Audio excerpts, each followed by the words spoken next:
एक बार फिर बीजेपी ने अपने फैसले से सबको चौंका दिया।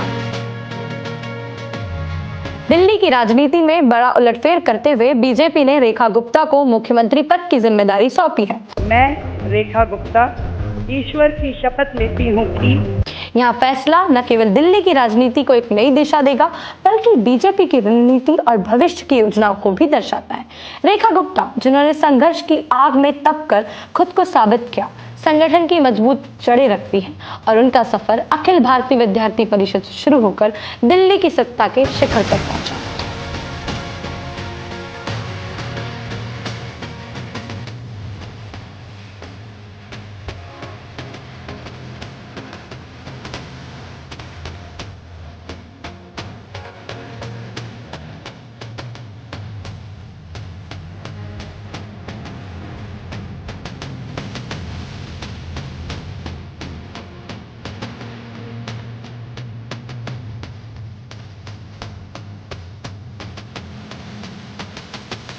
रेखा गुप्ता का जन्म 1974 में हरियाणा के जिंद जिले के जुलाना उपमंडल के नंदगांव में हुआ था। उनके पिता जय भगवान बैंक ऑफ इंडिया में मैनेजर थे, जिनकी 1972 से 1973 में दिल्ली में पोस्टिंग हुई और पूरा परिवार राजधानी में शिफ्ट हो गया। उनकी शुरुआती शिक्षा त्रिनगर दिल्ली में हुई, जिसके बाद उन्होंने दौलत राम कॉलेज से बीकॉम किया और फिर LLB की पढ़ाई पूरी की।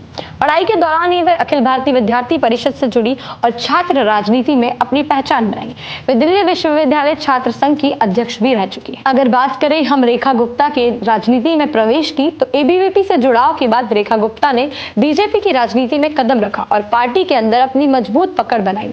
संगठन में उनकी सक्रियता, निडरता और प्रभावी नेतृत्व क्षमता ने उन्हें राजनीति में लगातार आगे बढ़ाया। दिल्ली विधानसभा चुनाव में उन्होंने शालीमार बाग से जीत हासिल की और ये साबित कर दिया कि वे सिर्फ संगठन की ही नहीं, बल्कि जनता की भी पसंद है। उनके पति मनीष गुप्ता एक व्यवसायी हैं और उनके परिवार पिछले 50 वर्षों से दिल्ली में रह रहा है।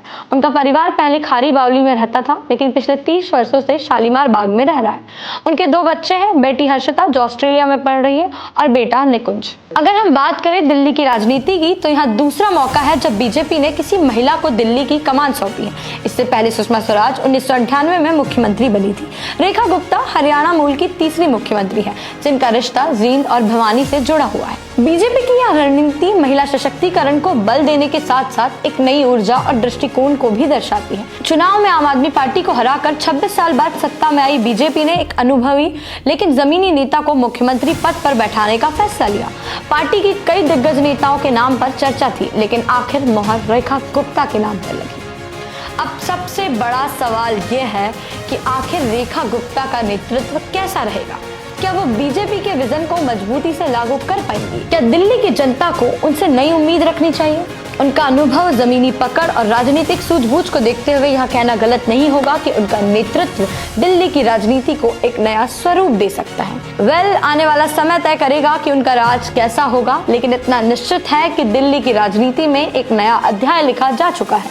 अब दिल्ली की जनता की नजरें उनके कामकाज पर टिकी रहेंगी। फिलहाल मैं सलोनी विदा लेती हूँ। आप लोग देखते रहिए TFC मीडिया।